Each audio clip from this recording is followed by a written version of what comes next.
NB news देख रहे हैं आप और मैं हूं आपके साथ मुस्कान। स्वागत है आप सभी का एनबी न्यूज के स्पेशल बुलेटिन में।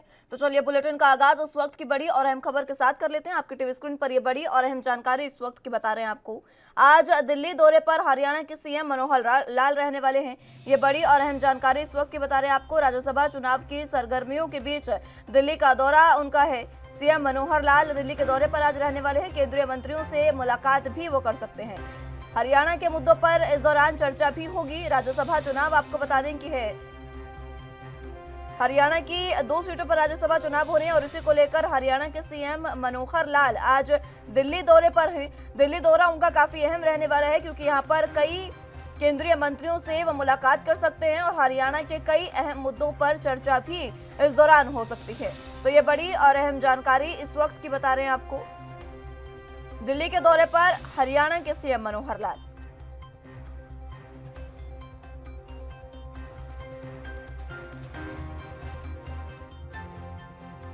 तो हरियाणा के सीएम मनोहर लाल दिल्ली के दौरे पर हैं। केंद्रीय मंत्रियों से वो मुलाकात कर सकते हैं। हरियाणा के मुद्दों पर इस दौरान चर्चा होगी। आपको बता दें कि हरियाणा की 2 राज्यसभा सीटों पर चुनाव है। राज्यसभा चुनाव होने वाले हैं और उसी को लेकर कहीं ना कहीं ये दौरा जो काफी अहम माना जा रहा है क्योंकि जिस तरीके से चुनावी सरगर्मियों के बीच सीएम मनोहर लाल दिल्ली आ जा रहे हैं और दिल्ली में उनका ये दौरा, केंद्रीय मंत्रियों से वो इस दौरान मुलाकात करेंगे जो काफी अहम ये मुलाकात मानी जा सकती है चुनावों के मद्देनजर। इस दौरान केंद्रीय मंत्रियों से वो हरियाणा के कई मुद्दों पर भी विचार विमर्श करेंगे। तो राज्यसभा चुनाव की सरगर्मियों के बीच हरियाणा सीएम मनोहर लाल का ये दिल्ली दौरा, केंद्रीय मंत्रियों से वो यहाँ पर मुलाकात कर सकते हैं। बड़ी और अहम जानकारी इस वक्त की हरियाणा से, जहां पर हरियाणा के सीएम मनोहर लाल दिल्ली दौरे पर हैं। हरियाणा के मुद्दों पर चर्चा होगी। केंद्रीय मंत्रियों से वो मुलाकात करेंगे और चुनावी सरगर्मियों के बीच उनका ये दिल्ली दौरा है जो काफी अहम माना जा रहा है।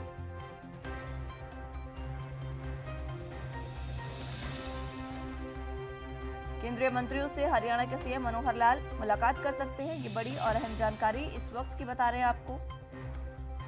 आज दिल्ली दौरे पर हरियाणा के सीएम मनोहर लाल हैं। राज्यसभा चुनाव की सरगर्मियों के बीच उनका ये दिल्ली दौरा है। इसके साथ ही केंद्रीय मंत्रियों से वो मुलाकात कर सकते हैं। कई केंद्रीय मंत्रियों से मुलाकात होगी जिनसे मुलाकात में हरियाणा के मुद्दों पर चर्चा होगी।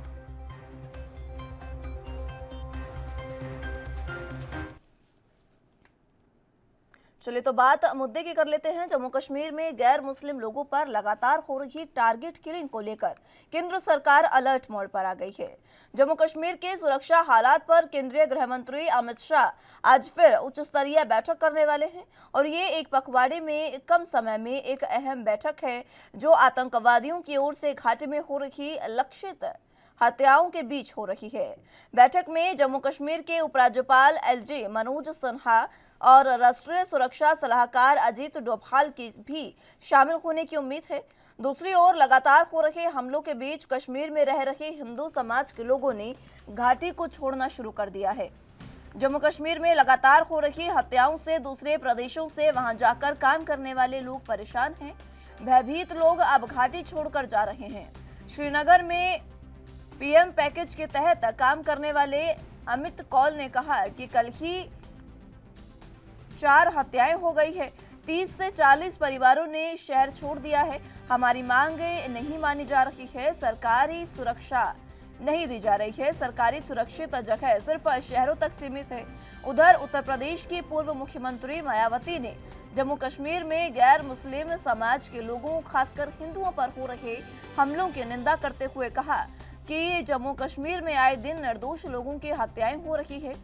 अभी हाल ही में वहां राजस्थान के निवासी और बैंक मैनेजर की हत्या हुई, अति दुखद और चिंतनीय भी है। इससे वहां दहशत का वातावरण व्याप्त है।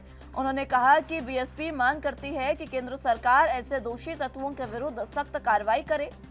इधर कश्मीर के कुलगाम में आतंकियों की ओर से बैंक मैनेजर विजय कुमार की हत्या के बाद आज सुबह उनका शव उनके गांव राजस्थान के हनुमानगढ़ के नौहर में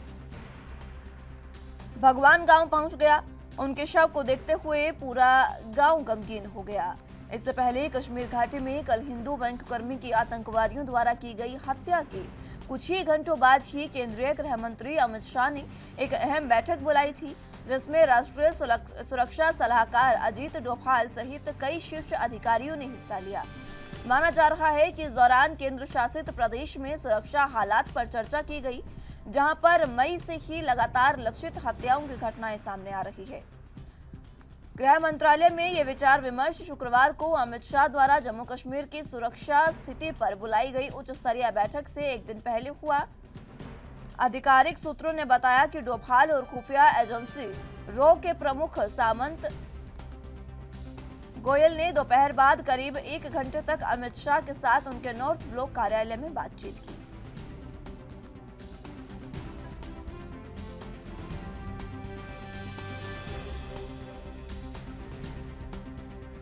लगभग 12 मई से लगातार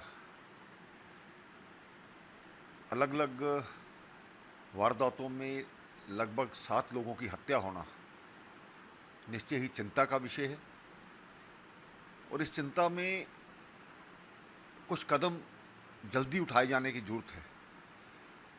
मिलिटेंट्स ने अपना तरीका तो बदला ही है, लेकिन ये कह करके भी काम नहीं चल सकता। उसका किस प्रकार से मुकाबला करें, राज्य प्रशासन ने उसके लिए कुछ कदम तो उठाए हैं, लेकिन जिस प्रकार से 1990 की तरह आज फिर से माइग्रेशन कुछ शुरू हो गई है, एयरपोर्ट्स पर लोग पहुंचने वाले हैं, जल्द एक कॉम्बिंग ऑपरेशन करने की ज़रूरत है। आज गृह मंत्रालय द्वारा मीटिंग की जा रही है और सख्त कदम उठाए जाने चाहिए। हथियारों को सभी जमा करवाएं और उसके बाद सर्चिंग ऑपरेशन हो और उसके साथ ही कुछ जो एक्सपर्ट हैं इस मामले में उन ऑफिसर्स को, उन लोगों को यहाँ पर लगाने की ज़रूरत है, ताकि ये मामला लंबित ना हो। 2 साल की जो मेहनत, जिसमें पत्थरबाजी का बंद होना, पाकिस्तान प्रस्त लोगों को नकेल कसना और सभी जो रोज़मर्रा के बंद हुर्रियत के कैलेंडर, आज इस सब पर शांति बहाली तो हुई थी, लेकिन पिछले 20 दिनों से इस प्रकार की हत्याओं का सिलसिला आम व्यक्ति को और पूरे देश भर में एक गलत मैसेज जाता है। उम्मीद करनी चाहिए कि सुरक्षा बलों पर विश्वास के साथ और गृह मंत्रालय की जो विल है, जो उनकी इच्छा शक्ति है, जल्द ही इस पर कोई एक्शन होगा और ऐसे लोगों को माफ़ नहीं किया जाएगा कि नई रणनीति बनाने की ज़रूरत है। देखिए, बहुत ही गंभीर चिंता का विषय है। कश्मीर घाटी के हालात 1990 के दायने पे पहुंच चुके हैं। वहाँ से कश्मीरी माइग्रेंट्स, कश्मीरी पंडित्स और बाकी लोग जो है उनका पलायन भी शुरू हो चुका है और उनको ज़बरदस्ती बंद करके सरकार रख रही है। इस एक दहशत का माहौल है। 1990 के बाद इस तरह की टारगेटेड किलिंग नहीं हुई और जो पलायन हुआ था, जो लोग वापस भी गए थे, जो नौकरियां करने गए थे, 4,000 के करीब कश्मीरी पंडित मुलाजिम माइग्रेंट वहाँ पे हैं जो पिछले 10-15 साल में वहाँ बसे थे। आज उनको भी वहाँ से भागना पड़ रहा है। सरकार नाकाम है, विफल है, उनका सुरक्षा देने में नाकाम है और सुरक्षित वातावरण तैयार करने में नाकाम है। दावे ज़रूर करती है कि नॉर्मलसी है और ये पोल खोल गए, क्योंकि पाकिस्तान या आतंकवाद को कोसने से ही काम नहीं चलेगा। पाकिस्तान को और के ख़िलाफ़ लड़ाई में, टेररिज्म के ख़िलाफ़ लड़ाई में हम सब एकजुट हैं, लेकिन सरकार के दावे और सरकार की बातें खोखली साबित हो रही हैं। वहाँ पे सिलेक्टिव टारगेटिंग से हिंदुओं को मारा जा रहा है, कश्मीरी पंडितों को मारा जा रहा है। बाहर से जो लोग कारोबारी आते हैं, चाहे लेबरर हैं, चाहे मुलाजिम हैं, बैंक मैनेजर राजस्थान से थे और जम्मू से रजनी बाला मुलाजिम थी कश्मीर के अंदर। राहुल भट्ट जो है वो कश्मीरी पंडित समुदाय तहसील ऑफिस में मारा गया, स्कूल में घुस के मार रहे हैं। कौन से दावे हैं? सरकार टोटली नाकाम है और जो दावे थे कि 2019 के बाद हालात बदल के स्थिति जो है हमारे काबू में पूरी तरह नियंत्रण में है, सिर्फ संख्या और आंकड़े गिरने से नहीं है और ये बहुत ही गंभीर चिंता का विषय है।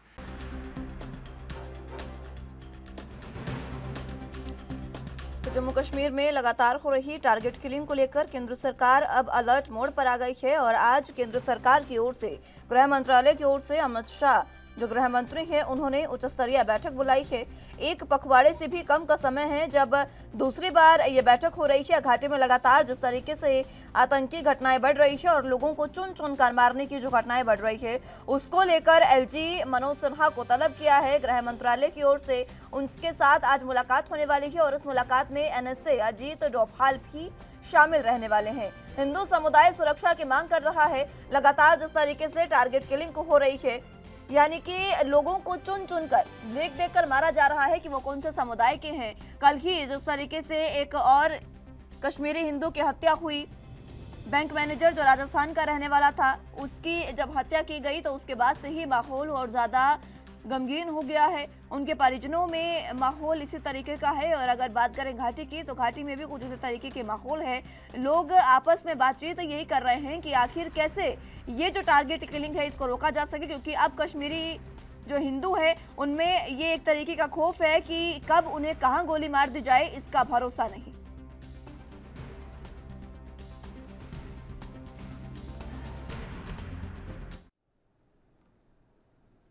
तो जिस तरीके से टारगेट किलिंग जम्मू कश्मीर में हो रही है, घाटी में हो रही इन तमाम घटनाओं को लेकर पलायन भी शुरू हुआ है।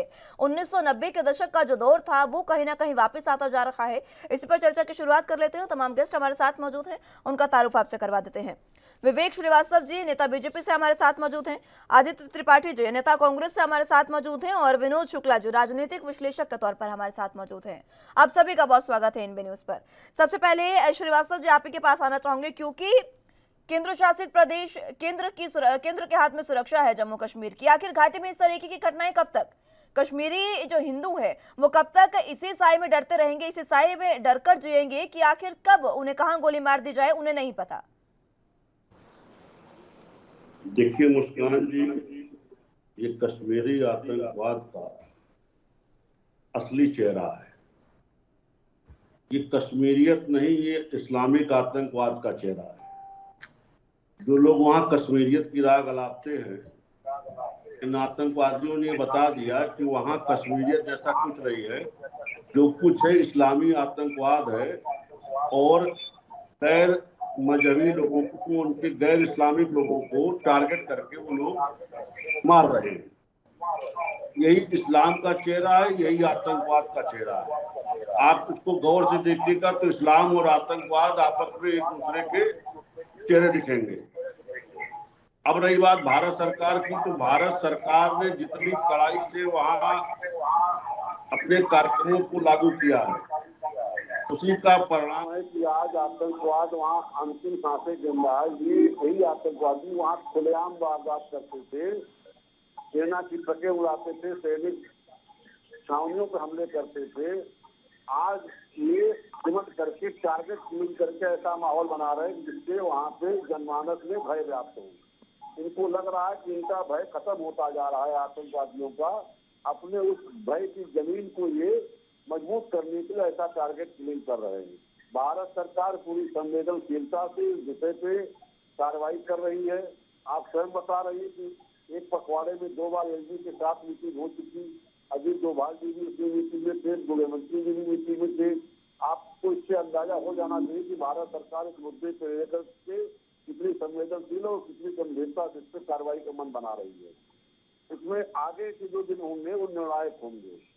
मेरा आपके माध्यम से अपने सभी कश्मीरी भाइयों जो हैं, हिंदू भाइयों से निवेदन है कि आप कतई निराश ना हो। सरकार आपके साथ है और आपके सुरक्षा के लिए जो भी प्रबंध करना होगा सरकार करेगी। चलिए ठीक है, आदित्य त्रिपाठी जी आपके पास आना चाहूंगी। पलायन की तस्वीर एक बार फिर से सामने आने लगी है। 1990 का दशक अब एक बार फिर से याद आने लगा है, जब कश्मीरी पंडितों का वहां से उनका पलायन हुआ। और अब एक बार फिर से जब टारगेट किलिंग हो रही है, चुन चुन कर मारा जा रहा है कश्मीरी हिंदुओं को, उसके बाद एक बार फिर से पलायन की तस्वीर ये सामने आ रही है। कहाँ जाकर रुकेगी ये स्थिति? देखिए, जिस तरह से वादा करती है भारतीय जनता पार्टी या जिस तरह से कोई चीज को प्रेजेंट करते हैं, इनका प्रेजेंटेशन ऐसा अच्छा होता है कि मैं आपको क्या बताऊं। ये केवल प्रेजेंटेशन की सरकार है। इन्होंने 370 हटाया, पूरे देश और पूरे विश्व में ऐसा प्रेजेंट किया कि आज के बाद आतंकवाद खत्म हो जाएगा, कश्मीर में खुशहाली आ जाएगी, कश्मीर के लोगों को रोजगार मिल जाएगा, कश्मीरी पंडित वापस से वहां रह सकेंगे। इन्होंने ऐसा ही माहौल बना दिया। लगातार आप देखते जा रहे 26 में 10 लोगों की हत्या टारगेट किलिंग के बेस पे। बैंक मैनेजर विजय कुमार जी को मारा गया, कश्मीरी एक्ट्रेस अमरीन भट्ट जी को मारा गया, और रजनी बालाजी स्कूल टीचर थे उनको मारा गया। तमाम आप जिस तरह से लगातार हो रहा है, कश्मीरी पंडितों का विरोध दर्ज कराए तो उनका जो सबसे बड़ा मेला होता है दैट इज वीर भवानी मेला, 8 जून को जो होना उसका विरोध करेंगे, उस पर सम्मिलित नहीं होंगे। तो कहीं ना कहीं आप जो दावे करते हैं वो दावे पूरी तरह खोखले हैं। आप कह रहे हैं कि हम बैठक करें, बैठक से नहीं होता, high level meetings, high level बैठक नहीं, आपको पहली लोगों को समझ। कांग्रेस की यूपीए गवर्नमेंट हमने 11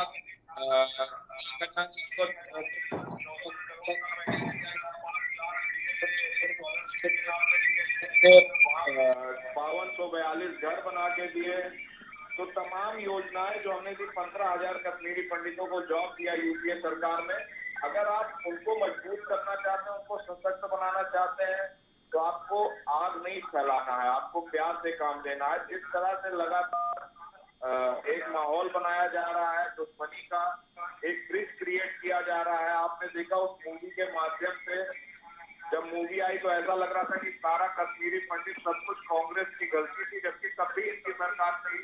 वीपी सिंह जी के समर्थन में इनके 85 सांसद हुआ करते थे। जब ये आते हैं तभी वैली के लोगों को दिक्कत होती है। ये खुशहाली के नाम पर लोकतंत्र को खत्म करना चाहते हैं, और उसी आधार पर ये भारतीय जनता पार्टी काम कर रही है। ये चाहते ही नहीं कि कश्मीर में खुशहाली आए। ठीक है विनोद शुक्ला जी, आपके पास मैं आना चाहूंगी और समझना चाहूंगी आपसे, जिस तरीके से अभी तमाम बातें श्रीवास्तव जी ने भी कही और त्रिपाठी जी ने भी कही। एक वाक्य हम कहते थे कि आतंकवादियों का कोई धर्म नहीं होता, क्या इस वाक्य को अब गलत साबित कर दिया है तमाम चीजों ने? देखिए ये बड़ा पॉलिटिकल स्टेटमेंट है कि आतंकवादियों का कोई धर्म नहीं होता है। इसको आप जम्मू कश्मीर के मामले में भी देख सकते हैं कि किस तरह से टारगेटेड किलिंग हो रही है, और टारगेटेड किलिंग किन लोगों की हो रही है। तो उससे आप एकदम साफ ये समझ पाएंगी कि टारगेटेड किलिंग वहाँ हिंदुओं की हो रही है, और ऐसे लोगों की, ऐसे मुसलमानों की टारगेटेड किलिंग हो रही है जो उनके गजवाए हिंद के आइडिया के खिलाफ हैं। जैसे अभी जो पिछले हफ्ते वो एक आर्टिस्ट की, मुस्लिम आर्टिस्ट की हत्या हुई थी, वो इस्लाम के फ्रेमवर्क में फिट नहीं हो रही थी, इसलिए वो उसको मार दिया गया। पुलिस वालों को मारा जाता है जो इनके एजेंडे में रोड़ा है। तो ये कहना कि आतंकवाद का धर्म नहीं होता है, ये अपने आप को मुगालते रखना है। अब मैं बाकी ये जो बात कही जा रही है कि वहाँ कश्मीर से कश्मीरी पंडित फिर पलायन के लिए तैयार हैं, निश्चित तौर पर थोड़ी इस पर जिम्मेदारी सरकार को और सीरियसली इस पर काम करना पड़ेगा।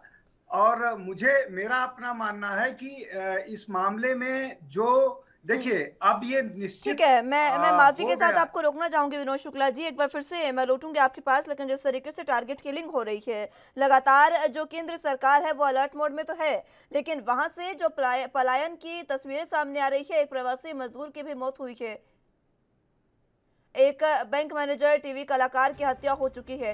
ये जो तमाम चीजें कश्मीर में घाटी में देखने को मिल रही है, इससे आम जो जनता है, वहाँ कश्मीरी जो हिंदू हैं, वो अब डर के साए में जी रहे हैं, क्योंकि उन्हें डर इस बात का है कि कौन उन्हें कहाँ गोली मार दे या फिर कौन उन्हें किस तरीके का बर्ताव उनके साथ करे।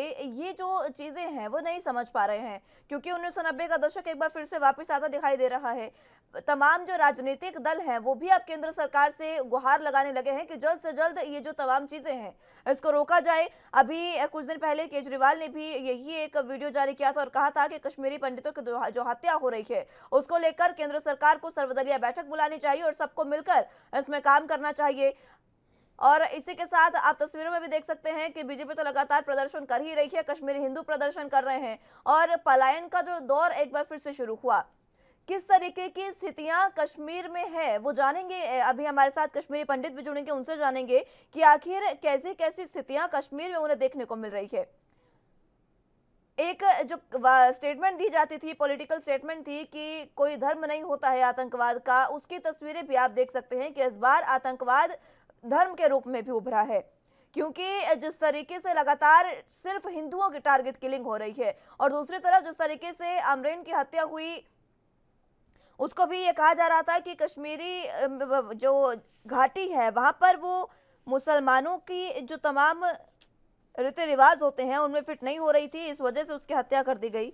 ये जो तमाम चीज़ें हैं ये कहीं ना कहीं दिखाती है कि किस तरीके से कश्मीरी पंडितों की जो हत्या हो रही है, चाहे वो किसी की भी हो, वो जो हत्या हो रही है वो दिखा रही है कि 1990 का दशक कहीं ना कहीं फिर से लौट कर आ रहा है। और गुस्साए जो कश्मीरी हिंदू हैं उन्होंने अब इसको लेकर धरना प्रदर्शन भी शुरू किया है। अब देखना होगा कि आज की बैठक में किस तरीके की चीजें रहती है, क्योंकि गृह मंत्रालय की ओर से ये बैठक बुलाई गई है और एलजी को तलब किया गया। अब देखना होगा कि वहां पर किस तरीके की स्थितियां बनती है और इस बैठक में कितनी जो चीजें हैं वो सुधार कर पाती हैं।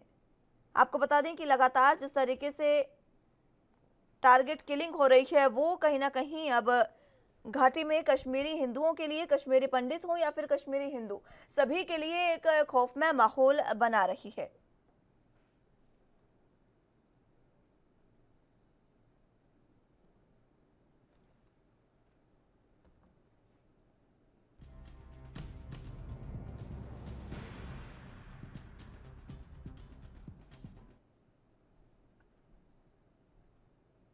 चलिए तो चर्चा की शुरुआत एक बार फिर से कर लेते हैं। आप जानते हैं कि कश्मीर में कश्मीरी हिंदुओं के साथ किस तरीके की जो चीजें हो रही है वो हम तस्वीरों में तो देख रहे हैं, लेकिन खुद हमारे साथ कश्मीरी पंडित अश्विनी कुमार जुड़ चुके हैं, उनसे जान लेते हैं। बहुत बहुत स्वागत है आपका अश्विनी कुमार जी एनबी न्यूज पर। जिस तरीके से घाटी में चुन चुन कर कश्मीरी हिंदुओं की हत्या हो रही है, माहौल वहां पर किस तरीके का, मैं आपसे समझना चाहूंगी। हमने पूर्ण रूप से समझना होगा, देश ने भी समझना होगा कि जो ये सारा नरसंहार है, जिनोसाइड है, इस तरह की सिलेक्टेड किलिंग है, इसके पीछे जो मंतव्य है और इसके पीछे की जो विचारधारा है वो है जिहाद, वो है इथनिक क्लींजिंग, जातीय नरसंहार, कश्मीर को हिंदुओं से खाली कराना, ये उसके पीछे की मंशा है। और जो बीच में ये एक कांग्रेस और नेशनल कॉन्फ्रेंस की सरकार के समय प्रधानमंत्री पैकेज के माध्यम से ये दर्शाने की कोशिश की गई थी कि हम कश्मीर में कश्मीरी पंडितों को फिर से बसाएंगे, ये उस समय बिना सोच, बिना समझे और बिना विचार किए ये सारा कार्यक्रम तय हुआ था। हमने उस वक्त बड़ा विरोध किया था, लगातार तब से हमने विरोध किया था। हमने कहा था ये एक फेल्ड एक्सपेरिमेंट है, ये आप जो कर रहे हैं ये गलत कर रहे हैं, इसके नतीजे बड़े बुरे निकलेंगे। और वही हुआ। लगभग पिछले 12 साल में हमने जितने भी वहां पर ये मुलाजिम लगे हुए हैं हिंदू लोग, उनको कई बार वहां से निकलना पड़ा, उनको कई बार वहां से आना पड़ा, लेकिन हमें ऐसा लगता है कि सरकार को बदलाव की आवश्यकता है, क्योंकि अगर हम नीति और रणनीति में बदलाव नहीं लाएंगे तो कश्मीर के हालात और बिगड़ जाएंगे। फिलहाल तो ये है कि कश्मीर में जितने भी हिंदू मुलाजिम काम कर रहे हैं, पर्टिकुलरली ये पीएम पैकेज के अंतर्गत जो काम कर रहे हैं, उनको जम्मू रिलोकेट करें, उनको जम्मू में पोस्ट करें, उसके बाद में एक all out operation against terrorism शुरू करें, कश्मीर घाटी को आर्मी के हवाले करें और आतंकवाद का समूल विनाश करने के लिए सारे देश को इकट्ठे करें।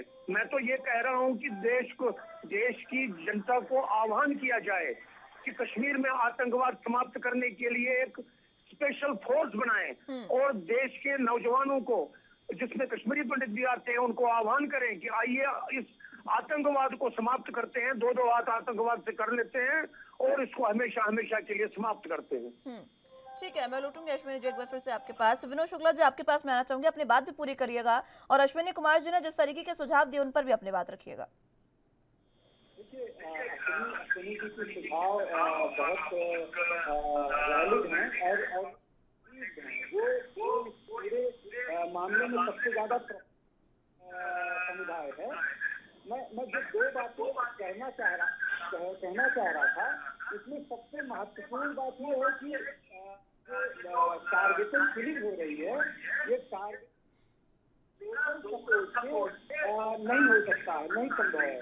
तो ये लोकल सपोर्ट जो लोग भी कर रहे हैं, इन लोगों को आइडेंटिफाई करके इन लोगों को जो आवश्यक है इनके साथ इस तरह का दंड दिया जाए, इनको गिरफ्तार किया जाना चाहिए, या अगर ये आम लिए हुए हैं वो तो इनके साथ इस तरह की कार्रवाई की जानी चाहिए।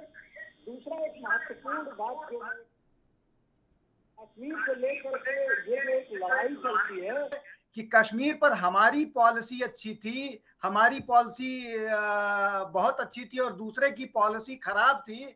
उसमें चाहे नेशनल कॉन्फ्रेंस नेशनल कॉन्फ्रेंस और पीडीपी की तो बात ही नहीं करनी है, इसलिए कि उनका तो सेपरेटिस्ट एजेंडा है, वो कश्मीर को भारत के साथ देखना ही नहीं चाहते हैं। मैं राष्ट्रीय राजनीतिक दलों की बात कर रहा हूं, जिसमें कांग्रेस और बाकी इस तरह के दल शामिल हैं।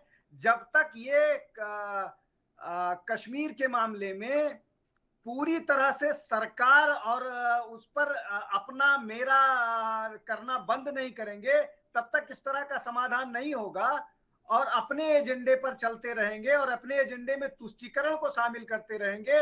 अकेले सरकार के लिए लड़ना मुश्किल में नहीं कह रहा हूं होगा, लेकिन थोड़ी दिक्कत होगी, जिस तरह की दिक्कत वो फेस कर रहे हैं। अगर कश्मीर पर कोई पॉलिसी ली जाती है, कश्मीर पर कुछ बात की जाती है, तो तुरंत सरकार पर बिना जांच पड़ताल के कि ये ऐसा हुआ या नहीं प्रश्न चिन्ह लगाए जाते हैं। और ये प्रश्न चिन्ह आतंकवादियों के ये जो सिलेक्टेड किलिंग कर रहे हैं, इनका मनोबल बढ़ाता है। हम चाहे उसमें आप अब जैसे इनको कहीं न कहीं से सपोर्ट मिल रहा है, बॉर्डर से सपोर्ट मिल रहा है। अगर सरकार फिर कोई सर्जिकल स्ट्राइक करती है तो तुरंत सरकार पर प्रश्न चिन्ह लगाना पड़ता है। तो कश्मीर मामले पर, आतंकवाद के मामले पर जब तक हम एक मुंह से बात नहीं करेंगे, जब तक हम 10 लोग, 10 तरह के 10 राजनीतिक दल, और इसमें मुस्लिम तुष्टीकरण को कारण होता है मुख्य, जब तक हम उसको सपोर्ट करते रहेंगे, तब तक कश्मीर की लड़ाई मुश्किल होती रहेगी। असंभव नहीं है, मुश्किल होती रहेगी। इसलिए कि डेवलपमेंट फ्रंट पर अगर आप बात करें तो सरकार ने बहुत बढ़िया काम किया है, लेकिन 2019 के बाद से थोड़ी घटनाओं में फिर बढ़ोतरी हुई है और उसके पीछे का कारण यही है कि उनको लगने लगा है, आतंकवादियों को लगने लगा है कि लगता है चीजें अब उनके हाथ से निकल गई हैं, इसलिए सेलेक्टिव किलिंग करके ये एक मैसेज देने की कोशिश कर रहे हैं। मुझे लगता है कि उसका भी जवाब देना चाहिए सरकार को जिस तरह भी संभव है, और थोड़ा सा इंटेलिजेंस को जो लोकल लोग इसको सपोर्ट कर रहे हैं, इसलिए कि जितनी भी किलिंग हुई है, चाहे ये बैंक मैनेजर मारा गया हो, चाहे और राहुल भट्ट मारा गया हो, चाहे बाकी लोग, बिना आस पड़ोस के लोगों के इंफॉर्मेशन के या बिना आसपास के लोगों के सूचना उपलब्ध कराए ये हत्याएं नहीं हुई हैं। ये बताया गया है, बाकायदा इंफॉर्मेशन लीक किया गया है। जी बिल्कुल। और देखिए ना, जिस तरीके से बैंक में घुसकर बैंक मैनेजर की हत्या होती है, और सिर्फ घुसकर हत्या नहीं की जाती, पहले एक बंदूक के साथ जो हमलावर है वो जाता है बैंक के अंदर, पूरे तरीके से रैकी करता है, उसके बाद वापस बाहर जाता है और दूसरी बार अंदर जाकर वहां पर हत्या, ताबड़तोड़ गोलियां चलाई जाती है। तो श्रीवास्तव जी, जानना मैं आपसे चाहूंगी कि सुरक्षा कहाँ थी आपकी? सुरक्षा व्यवस्था क्या बैंक के बाहर इतनी नहीं थी कि वहां पर एक अगर कोई हत्यारा अंदर जाए, कोई आतंकी अंदर जाए बंदूक लेकर, हथियार लेकर, और उसको रोका भी ना जाए? नहीं, बिल्कुल मुस्कान जी, ये लोकल इंटेलिजेंस का और लोकल सुरक्षा जो एजेंसियां मुहैया कराती उनका फेलोर है। इसको स्वीकार करने में कोई गुरेज किसी को नहीं होना चाहिए। अगर एक भी नागरिक की हत्या इस तरह से दहशतगर्दों द्वारा की जा रही है तो इसमें लोकल इंटेलिजेंस और जो लोकल एजेंसियां जो सुरक्षा मुहैया कराने की जिनकी जिम्मेदारी है उनका ये फेलोर है और उन पर कार्रवाई की जानी चाहिए। मुझे पूरी उम्मीद है कि जो मीटिंग्स गृह मंत्री जी के स्तर पे चल रही है उसमें एलजी को ऐसे निर्देश दिए जाएंगे। ठीक है, चलिए श्रीवास्तव जी, मैं लौटूंगी आपको आपके पास, माफी के साथ आपको रोकना चाहूंगी, लेकिन इसी बीच इस वक्त की बड़ी और अहम खबर, चंपावत चुनाव से जुड़ी 11वें राउंड की गिनती पूरी हो चुकी है। बड़ी और अहम जानकारी आपको दे रहे हैं। चंपावत विधानसभा उपचुनाव में सीएम पुष्कर सिंह धामी जीत चुके हैं, ये बड़ी और अहम जानकारी आपको दे रहे हैं। सीएम पुष्कर सिंह धामी रिकॉर्ड जीत की ओर बढ़े हैं। मुख्यमंत्री पुष्कर सिंह धामी 54,121 वोटों से आगे चल रहे हैं, जीते हैं। कांग्रेस से निर्मला गहतोड़ी को 3,147 वोट मिले और उनकी जमानत भी जब्त हो गई है। लोगों में जीत को लेकर जश्न का माहौल है। सीएम धामी जिनके लिए ये उपचुनाव कराया गया था और अब सीएम की कुर्सी पर वो बने भी रह सकते हैं, क्योंकि उनको एक संसदीय सदन का सदस्य होना जरूरी था, इसलिए उनको यहाँ पर चुनाव कराए गए। लेकिन अब पुष्कर सिंह धामी चंपावत उपचुनाव में जीत चुके हैं और धामी जो जीत चुके हैं। अब मुख्यमंत्री पुष्कर सिंह धामी 54,121 वोटों से जीते हैं। 3,147 वोट कांग्रेस से निर्मला गहतोड़ी को मिले हैं, जिनकी जमानत भी जब्त हो गई है। चंपावत जो सीट थी वो पहले भी बीजेपी के पास थी और यहां से कैलाश सिंह गहतोड़ी ने अपना इस्तीफा दिया था और उसके बाद यहां से अब पुष्कर सिंह धामी जीत चुके हैं।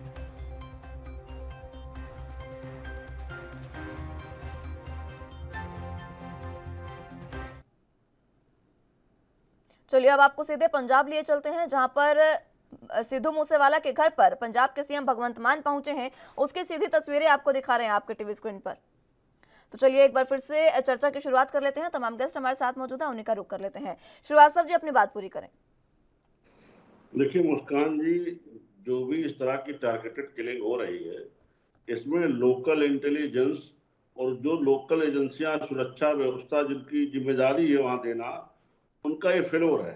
और मुझे पूरी उम्मीद है कि आज गृह मंत्री जी की जो बैठक जिसमें एलजी और वगैरह बुलाएगा, उनको कोई न कोई दिशा निर्देश इस बाबत दिया जाएगा, जिसमें इन लोगों के ऊपर कड़ी कार्रवाई या इनकी बर्खास्तगी तक की व्यवस्था होगी। और जिस तरह से अभी हमारे मित्र बता रहे थे कि लोकल जो लोग हैं उनका भी इस हत्या को कहीं ना कहीं समर्थन है। ये इस्लामिक आतंकवाद का चेहरा है और जिस नासूर को तमाम सरकारों ने पाला है, उस नासूर को भारतीय जनता पार्टी की सरकार खत्म करने में लगी हुई है। जो लोग इस तरह की टारगेटेड किलिंग कर रहे हैं वो भी मारे जा रहे हैं, उन्हें बख्शा नहीं जा रहा है, वो भी तमाम मुठभेड़ों में मारे जा रहे हैं। लेकिन जो कश्मीरी हिंदुओं के साथ हो रहा है ये दुखद है और मुझे लगता है कि सरकार को इसमें कश्मीरी हिंदुओं को भी आर्म ट्रेनिंग देकर उन्हें हथियार देने चाहिए। ठीक है त्रिपाठी जी, कुछ कहना चाह रहे हैं? प्रतिरक्षा में वो मोर्चा तो ले सके। ठीक है त्रिपाठी जी। मुस्कान जी, आपको याद होगा कि वहां पर एक सिपाही की हत्या हुई थी, जो पुलिस विभाग का कांस्टेबल था, वो मुसलमान था। तो इस्लामिक आतंकवाद और ये कह के आप अपने नाकामियों को छिपा नहीं सकते, पहली चीज। दूसरी चीज, घाटी के ऊपर आपका कंट्रोल है, केंद्र सरकार शासित प्रदेश हो गया है, केंद्र सरकार के अंडर में केंद्रीय रूल के तहत चल रहा है, तो पूरी जिम्मेदारी आपकी बनती है वहां के लोगों की सुरक्षा मुहैया कराने की।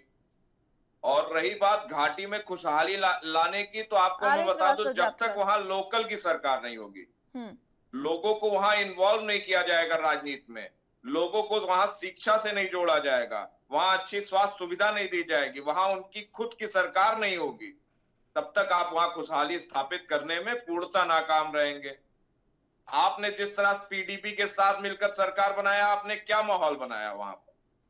आपने वहां अपनी सरकार बनाई, आपने वहां 370 हटाया, फिर आपने उसको एलजी के थ्रू छोड़कर केंद्र राज्यपाल रूल लगाकर आप वहां राज्य कर रहे हो और लगातार कश्मीरियत को खत्म करते जा रहे हो। आज पर्यटन का जो कश्मीर का सबसे अहम जो उनके इकोनॉमी में योगदान देता है वो है पर्यटन।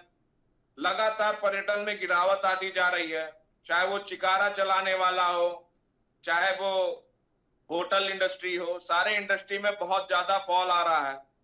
तो लगातार आप अपने नाकामियों को छिपाने का जो प्रयास करो वो गलत है। कश्मीर को उनका स्वतंत्र एक सरकार चाहिए, वहां पे डेमोक्रेसी चाहिए, आपका रूल नहीं चाहिए। वहां पे एक चुनाव हो और सारी पार्टियां लड़े और वहां का लोकल गवर्नमेंट फॉर्म करे, तभी वहां पे खुशहाली आएगी।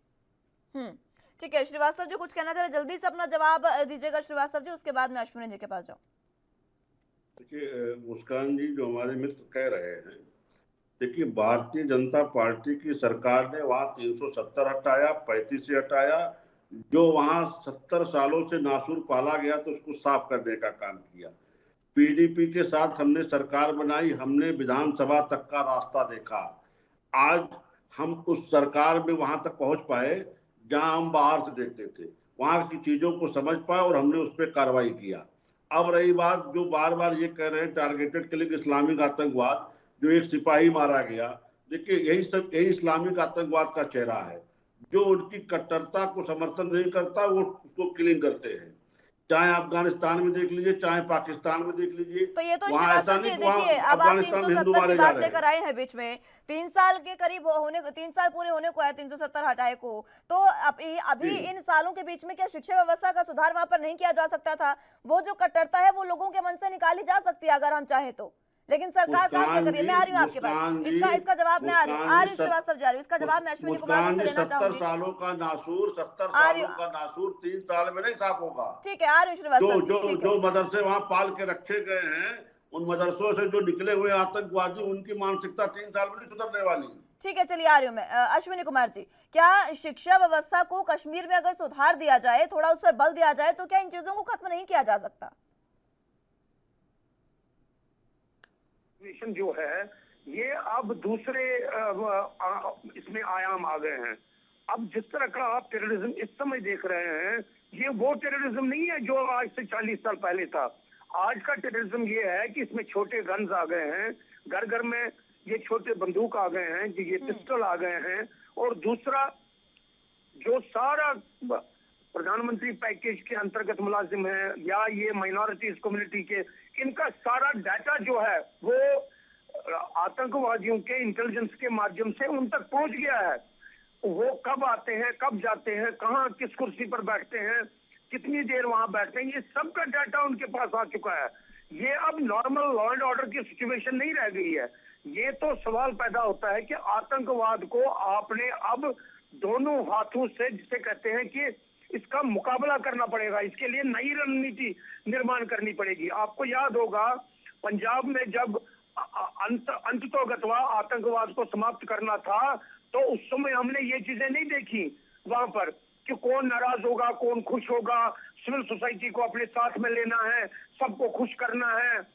वहां हम विपक्ष को कॉन्फिडेंस में लेकर के, जो बीजेपी उस समय थी, एकदम आतंकवाद के खिलाफ ऑल आउट ऑपरेशन हुआ।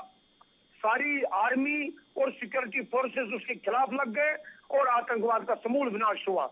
इसी प्रकार से कश्मीर में जो ये हिंदू मुलाजिम हैं, जो जिन पर अटैक अभी है, उनको रिलोकेट करके, उनको बाहर ला करके एकदम सफाई अभियान शुरू होना चाहिए। और उसमें मैं ये मानता हूं कि सफाई अभियान में एक स्पेशल टास्क फोर्स बनाना चाहिए। जो इस देश में ऐसे लोग हैं जो जिनका कश्मीर के लिए प्यार है, जिनका कश्मीर के लिए संवेदनाएं हैं, वो उस टास्क फोर्स में आ जाएं, वो उस टास्क फोर्स का हिस्सा बने और मरने मारने के लिए तैयार रहें कि हमने इस आतंकवाद को कश्मीर से हमेशा के लिए समाप्त करना है। और ये जो कश्मीर का मामला है, ये अब आगे हम इस तरह से बिगड़ने नहीं देंगे, ये हमारा सुझाव है। ठीक है, स्पेशल टास्क फोर्स का गठन होना चाहिए, इस तरीके के सुझाव दिए हैं अश्विनी कुमार जी ने। विनोद शुक्ला जी, आपके पास जाऊंगी, इन सुझावों पर भी कहीं ना कहीं विचार होना चाहिए, क्योंकि जिस तरीके से अब देख रहे हैं हम कि क्या कुछ घाटी में हो रहा है, पलायन एक बार फिर से शुरू हो रहा है। मैं बार बार कह रही हूँ कि 1990 का दशक एक बार फिर से हमारी आंखों के सामने आ रहा है, वो यादें ताज़ा हो रही है और अलग अलग चीज़ें जो हो रही है घाटी में, क्या वो ऐसे सुझाव हो सकते हैं या फिर क्या सरकार को करना चाहिए जिससे हम इन तमाम चीज़ों को रोक सके? देखिए, पूरे तरीके से खत्म नहीं कर सकते हैं, लेकिन इनको रोका जा सकता है कहीं ना कहीं। देखिए मुस्कान जी, मैं तो ये कहूंगा कि इसको रोका जा सकता है पूरी तरह से। मैं इस बात से पूरी तरह से इत्तेफाक रखता हूं कि आपको एक इस तरह की फोर्स बनानी पड़ेगी या बनानी चाहिए। हालांकि जो अभी फोर्सेस हैं, पैरामिलिट्री या आर्मी, वो काफी हैं, लेकिन आपको एक दो चीजें करना पड़ेगा। जो विवेक जी कह रहे थे, या सॉरी ये अश्विनी जी कह रहे थे कि आपको जो हिंदू काम करने वाले हैं उनकी सूचनाएं उपलब्ध होती हैं, नेट और बाकी इस तरह की सूचनाएं इतनी आसानी से उपलब्ध होती हैं, तो ऐसे लोगों को भी सुरक्षा देने की जरूरत है। और अगर एक दो इस तरह की घटनाएं जब किसी को मारने आए, उसी समय टेररिस्ट को न्यूट्रलाइज किया जाए, तो ये हतोत्साहित होंगे। तो ये एक महत्वपूर्ण बात है। दूसरा ये कि सारे लोग, पूरा देश एकजुट है कश्मीर के लिए। मैं इसमें दो छोटी छोटी और बातें जोड़ना चाहूंगा। एक बात ये कही गई कि टूरिज्म का बड़ा सत्यानाश हुआ है, ये फैक्चुअली इनकरेक्ट है। इस बार जम्मू और कश्मीर में पिछले 10-20 सालों में सबसे ज्यादा टूरिस्ट पहुंचे हैं। और स्थिति ऐसी थी कि कश्मीर में 65,000 रुपए तक के कमरे एक दिन में मिले। अगर किसी को इस पर डाटा चाहिए होगा तो मैं उसको उपलब्ध करा दूंगा। दूसरी एक महत्वपूर्ण बात जो ये है मुस्कान जी, कि जब ये 370 और 35 से हटाया गया तो जमीयत इस्लामी कश्मीर को बैन किया गया। तो जम्मू कश्मीर में जो ये कश्मीर में इस्लामी ऑर्गेनाइजेशन को बैन किया गया तो उसने अपना चरित्र बदल लिया। जैसे सारे इस्लामिक टेररिस्ट ऑर्गेनाइजेशन अपना चरित्र बदल लेते हैं, तो ये जो कुर्ता पजामा और टोपी पहन के रेडिकलाइज करते थे बच्चों को, इन्होंने जीन्स और टी शर्ट पहन ली और ये गांव-गांव तक पहुंच गए रेडिकलाइज करने के लिए। तो ये रूरल रेडिकलाइजेशन बहुत ज्यादा हुआ है जम्मू और कश्मीर में, और ये इन दिनों हुआ है। जब से 370 हटाया गया है तो 370 हटाए जाने के जवाब में ये रेडिकलाइजेशन हुआ है। और ये इस रेडिकलाइजेशन का नतीजा है कि ये छोटे गन्स लेकर के, पिस्टल्स लेकर के ये किलिंग कर रहे हैं। लेकिन इनको पिस्टल उपलब्ध कौन करा रहा है? इनको पिस्टल उपलब्ध करा रहा है या तो ये लूट करते हैं अपने आर्मी के लोगों को, फौज के लोगों को, और कुछ ऐसे लोग जो मिले हुए हैं, जो बहुत सारे ऐसे लूट के देते हैं, और कुछ क्रॉस बॉर्डर आता है। तो ये आर्म अगर उनको उपलब्ध हो पा रहे हैं तो इस उपलब्ध होने की प्रक्रिया को भी सरकार को ही रोक लगाना पड़ेगा, और सरकार को इसको बहुत प्रोएक्टिव ढंग से निपटना पड़ेगा। रेडिकलाइजेशन जो जमीयत इस्लामी कश्मीर था, उसका जो रेडिकलाइजेशन था, उनको गन कौन उपलब्ध करा रहा है, और जो किलिंग के लिए आ रहे हैं, जैसा आपने भी बताया कि वो आदमी पिस्टल लेके रेकी करके जाता है। जिस समय वो रेकी करके आया था, अगर वो संदिग्ध लग रहा था तो उसको उसी समय नैब किया जाना चाहिए, तो उसको उसी समय न्यूट्रलाइज किया जाना चाहिए था। जी बिल्कुल। विनोद जी, एक छोटा सा सवाल मेरा और है आपसे। हम देखते हैं कि सेना कहीं ना कहीं थोड़े बहुत दबाव में काम करती है, कुछ उन पर प्रेशर रहता है। क्या ऐसे जो मामले होते हैं, जो जिस तरीके से आपने खुद कहा कि वहां पर खुद आतंकी को न्यूट्रलाइज कर देना चाहिए, ऐसे जो मामले होते हैं, क्या इसमें सेना को और ज्यादा आजादी हमें देने की जरूरत नहीं है? देखिए, सेना को आप आजादी जितनी है, उनको उनके जो पंख बंधे हुए हैं, उन पर जो सोशल मीडिया और सोशल उसका वो लगता है, सबसे ज्यादा जरूरी है। आपको मैं एक बहुत छोटा सा उदाहरण दे रहा हूं। भारतीय सेना ने पुलवामा वाले मामले के बाद सर्जिकल स्ट्राइक किया, और कोई ऐसा राजनीतिक दल नहीं था जिसने उस पर प्रश्न चिन्ह नहीं लगाया। आप ये बताइए कि इससे उनका मनोबल नहीं टूटेगा? वो तो हर रोज मारे जा रहे हैं और आपसे शिकायत भी नहीं करते हैं, वो हर रोज मारे जा रहे हैं। उनका घर परिवार, उनके बच्चे नहीं हैं, वो हमारे आपके परिवार से ही आते हैं और मारे जाते हैं। और उनके खिलाफ जब राजनीतिक दल बोलते हैं तो इससे ज्यादा दुर्भाग्यपूर्ण और इससे ज्यादा हतोत्साहित करने वाली कोई बात नहीं हो सकती है। और ये होता क्यों है, इसका कारण आप समझिए। ये होता सिर्फ इसलिए है कि जो देश का 14% मुसलमान है, उनको लगता है कि जब हम कश्मीर की बात करेंगे तो ये 14% मुसलमान हमको वोट करेगा। आप एक समझ लीजिए कि 370 का हटाया जाना, उसको जम्मू कश्मीर के मुसलमान और जम्मू कश्मीर के पंडित, जम्मू कश्मीर के डोगरा और बाकी कम्युनिटी का तो समझ में आता है, लेकिन ये हटाए जाने का किसी उत्तर प्रदेश के मुसलमान का, किसी बिहार के मुसलमान का, किसी तमिलनाडु के मुसलमान का क्या लेना देना था? उनको उनके सिविल राइट, उनके राइट्स कहाँ वायलेट हो रहे थे? इसमें तो वायलेट हो रहे थे उन बच्चियों के, जम्मू कश्मीर की उन बच्चियों के जो अपने जम्मू कश्मीर से बाहर शादी कर लेती थी, उनका प्रॉपर्टी राइट चला जाता था। फारूक अब्दुल्ला की बेटी सारा अब्दुल्ला ने सचिन पायलट से शादी कर ली, उसके बाद उनका प्रॉपर्टी राइट जम्मू कश्मीर में खत्म हो गया। तो आप इसको समझिए कि बिहार के मुसलमान को, उत्तर प्रदेश के मुसलमान को 370 हटाए जाने से क्या नुकसान हो रहा है, लेकिन वो सारे के सारे खड़े हो गए सिर्फ इस्लाम के नाम पर।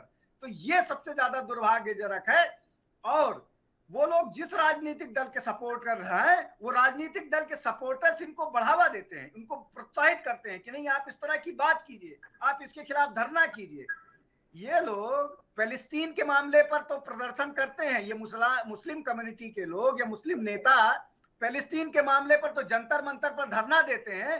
जम्मू कश्मीर के मामले पर, जम्मू कश्मीर में पंडितों की किलिंग पर आप मुझे बता दीजिए पिछले 20 साल में एक भी धरना जंतर मंतर पर या दिल्ली के किसी उसमें हुआ जहां 20 लोग इकट्ठा हुए। आप फिलिस्तीन का मामला हो तो आपको 20,000 लोग इकट्ठा मिल जाएंगे, और कश्मीरी पंडित माना जाता हो तो एक भी नहीं इकट्ठा होंगे, और उसको सारे सेक्युलर राजनीतिक दल चुप्पी साध लेते हैं। जी बिल्कुल। श्रीवास्तव जी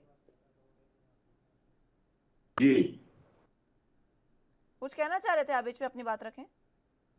जी मुस्कान जी, मैं विनोद जी की बात को सुन रहा था। सुनी जी ने भी जो कहा कि स्पेशल टास्क फोर्स बनाई जाए, इस तरह की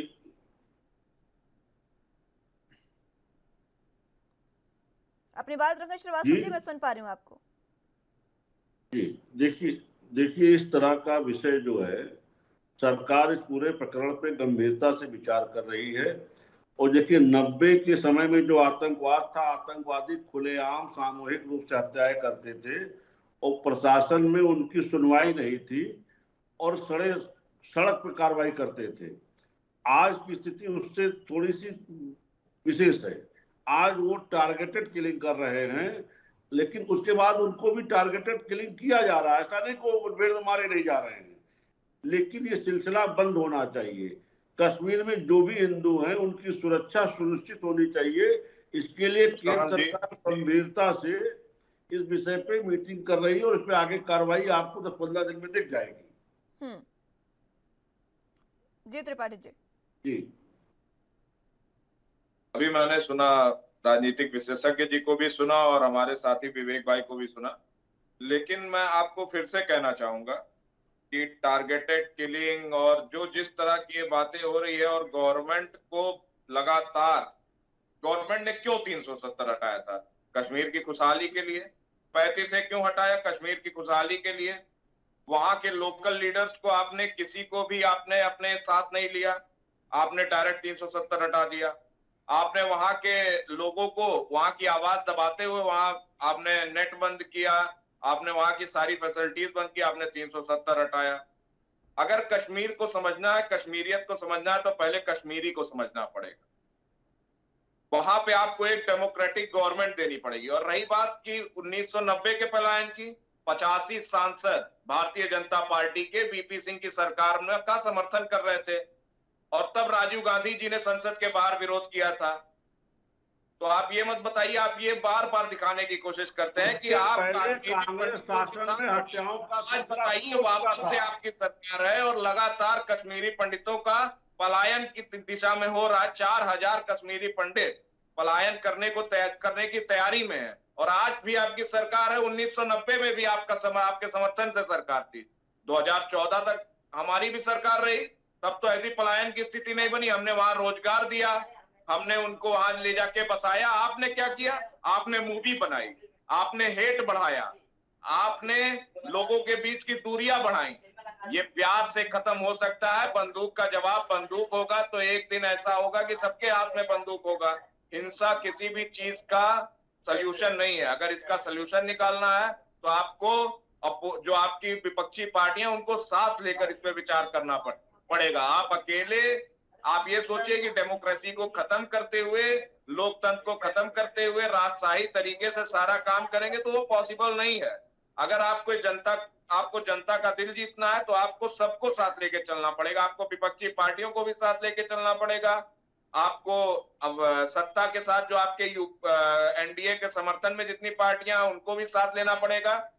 कोई अमित शाह जी और कोई अकेले मोदी जी एक कश्मीर स्टेट के बारे में नहीं सोच सकते। अगर उसको सोचना है, उसका ख्याल रखना है, तो सबको साथ लेना पड़ेगा। ठीक है, और बेहतर होगा श्रीवास्तव जी कि अब स्थितियों को सुधार लिया जाए, क्योंकि ज्यादा समय नहीं है। 30 जून से अमरनाथ यात्रा भी शुरू होने वाली है, और वहां पर अभी अगर इस तरीके की घटनाएं हो रही है, इस तरीके की गतिविधियां देखने को मिल रही है, तो अमरनाथ यात्रा का तो हम देखते हैं किस तरीके से हमेशा ही वहां पर अलर्ट रहता है आतंकी गतिविधियों का। किस तरीके से आप सुधारेंगे तमाम चीजों को? अभी अगर बैठकें करके या फिर बैठक से ज्यादा इन चीजों पर विचार विमर्श करके बेहतर तरीके से अभी चीजों को सुधार लिया जाए तो ज्यादा बेहतर है। देखिए मुस्कान जी, कांग्रेस को दम है 370 हटने का, 35 हटने का, और हमें इस बात की खुशी है कि हमारी सरकार ने 370 हटाया, 35 से हटाया, और वहां पर जो लोग, हमारे जो नागरिक थे जिनके अधिकार से वंचित थे, उनको अधिकार दिलाने का हमें गर्व है। जो दलित अपने अधिकारों से वंचित थे उनको अधिकार मिला, जो भारत के संविधान वहां पूरी तरह लागू नहीं होते थे वो लागू हुए, और कश्मीर पूरी तरह से भारत के साथ जुड़ा। इसके पहले हम कहते तो थे कश्मीर भारत का विभाजन है, लेकिन पूरा भारत का संविधान कश्मीर में लागू नहीं होता था, तमाम भारत की योजनाएं वहां लागू नहीं होती थी। आज कश्मीर में पूरा भारत का संविधान लागू है, पूरी भारत सरकार की योजनाएं लागू है। अब रही बात जिनको दर्द है कि हमने 70 साल से जिन लोगों को पाल पोस के रखा था, आज वो चुन चुन के मारे जा रहे हैं। देखिए, ये आतंकवादी एक भी नहीं बचेगा, टारगेटेड किलिंग कर रहे हैं, सरकार इस पे गंभीर है। अमरनाथ यात्रा के लिए भी गृह मंत्री ने बैठक ली, उसकी सुरक्षा सुनिश्चित करने की जिम्मेदारी हमने ली है। और ये जो लोग वहां पे गए हैं, अभी हमारे मित्र कह रहे थे कांग्रेस के कि राहुल गांधी ने धरना किया था, इनके रिकॉर्ड के लिए बता दूं कि वहां पर कश्मीरी हिंदुओं की हत्या राजीव गांधी के जमाने में ही शुरू हुई थी, और उसके बाद पलायन शुरू हुआ। ये सत्य बात है कि बीपी सिंह जी के समय में जब मुफ्ती मोहम्मद सईद गृह मंत्री थे, समर्थन क्यों दे रखा था? कश्मीरी पंडित जब पलायन कर रहे थे तो आपने समर्थन वापस क्यों नहीं लिया? आपने बीपी सिंह की सरकार क्यों नहीं गिराई? उसी मुद्दे पे आ रहे हैं। और जब बीपी सिंह प्रधानमंत्री थे तो मुफ्ती मोहम्मद सईद उनके गृह मंत्री थे। उसी समय रूबिया सईद का अपहरण कांड हुआ था, उसी के बाद ये घटनाएं और बढ़ी। लेकिन ये सत्य है कि वहां पे हिंदुओं की हत्याकांड राजीव गांधी जी के जमाने में शुरू हो चुका था, और राजीव गांधी जो संसद के बाहर करे थे, नौटंकी तो पूरे देश ने देखा, और उसी के बाद कांग्रेस का धीरे धीरे पराभव शुरू हो गया। भारतीय जनता पार्टी ने उस समय भी प्रतिवाद किया था, और आज भी हम उस पर काम कर रहे हैं। एक भी अगर वहां पे हिंदू की हत्या होती है तो हत्यारे बख्शे नहीं जाएंगे। कश्मीरी हिंदुओं की सुरक्षा सुनिश्चित करना भारत सरकार का, वहां के एलजी का दायित्व, और उसे हम जिम्मेदारी से समझते हैं। रही बात, समझते हैं लेकिन सुरक्षा हो नहीं रही है। श्रीवास्तव जी, आप समझते हो, बेहतर समझते होंगे, लेकिन सुरक्षा हो नहीं रही है। इतनी हत्याएं जब एक के बाद एक हो रही है, और देखिए कुछ समय के अंतराल पर, कुछ दिनों के अंतराल पर लगातार घटनाएं हो रही है। अश्विनी जी, आपके पास मैं आना चाहूंगी, मैं आ रही हूँ श्रीवास्तव जी, इन घटनाओं पर भी छोटी सी प्रतिक्रिया एक बार फिर से। और दूसरी बात ये कि 1990 का वो दशक था जब कश्मीरी हिंदुओं का पलायन वहां से हुआ, कश्मीरी पंडितों का, आज तक उनको पुनः स्थापित नहीं किया गया वहां पर। और अब जब थोड़ी सी उम्मीद जगी कि वहां पर एक बार फिर से उनको पुनर्स्थापित किया जाएगा, तो फिर से ये तमाम चीजें शुरू हो गई हैं।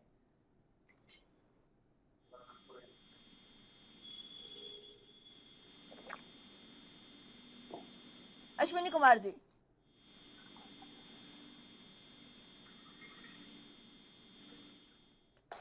अश्विनी जी, आवाज मिल पा रही है आपको? चलिए, संपर्क उनसे टूट गया है, एक बार फिर से उनको जोड़ने की कोशिश करेंगे।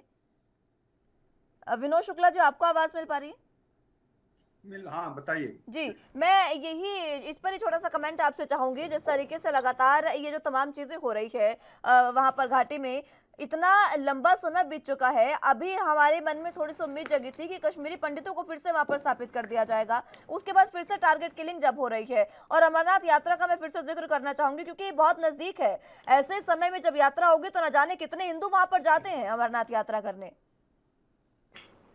नहीं, देखिए, मैंने जैसा पहले कहा कि आपको जो लोग ये टारगेटेड किलिंग कर रहे हैं, उन पर आपको इंटेलिजेंस को बहुत पुख्ता करना पड़ेगा, और टारगेटेड किलिंग से पहले ही एक दो लोगों को जब आप न्यूट्रलाइज करेंगे, जब उनकी स्ट्रैटेजी और जब उनकी, देखिए ये बेसिकली आप इसको इस तरह से समझिए कि आतंकवाद जम्मू और कश्मीर में अपने अंतिम चरण में था, लेकिन जब कहा जाता है ना कि दिया बुझने से पहले ज्यादा भभकता है, तो ये उस तरह की स्थिति है।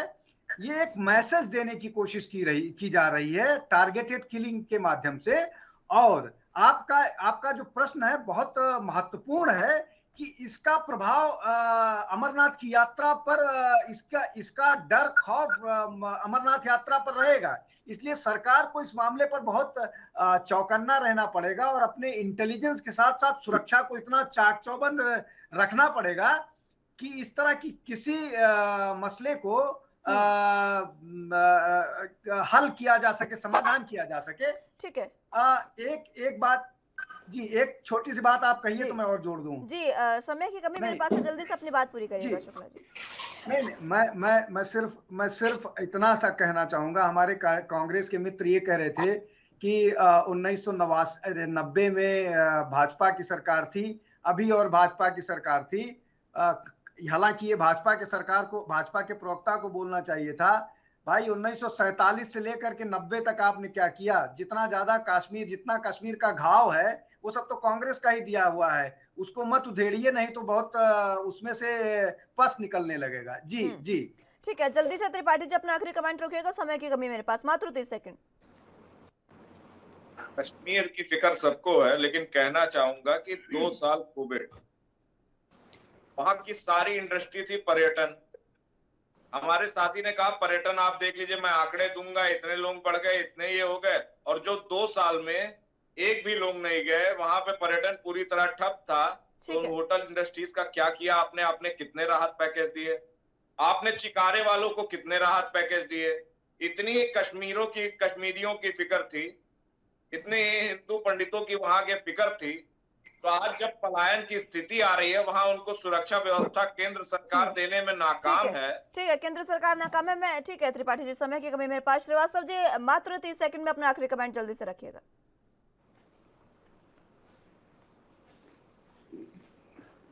श्रीवास्तव जी आवाज मिल पा रही है आपको? चलिए ठीक है, आवाज उन तक नहीं पहुंच पा रही है। बहुत बहुत शुक्रिया आप सभी का हमारे साथ जुड़ने के लिए और चर्चा हमारे साथ करने के लिए। लेकिन जिस तरीके से हम देख रहे हैं कि घाटी में अलग अलग तरीके की घटनाएं हो रही है, चुन चुन कर जब लोगों को मारा जा रहा है, एक दिन हत्या होती है, उसके बाद 2 दिन बाद तीसरे दिन फिर से हत्या हो जाती है, ये तमाम चीजें कब रुकेंगी और अमरनाथ यात्रा पर इसका किस तरीके का प्रभाव रहेगा, इसके लिए सरकार को पहले से ही तमाम चीजों को सुधारना होगा। फिलहाल के लिए मेरे साथ बस इतना ही। तमाम अहम खबरों के लिए आप देखते रहिए एएनबी न्यूज। नमस्कार।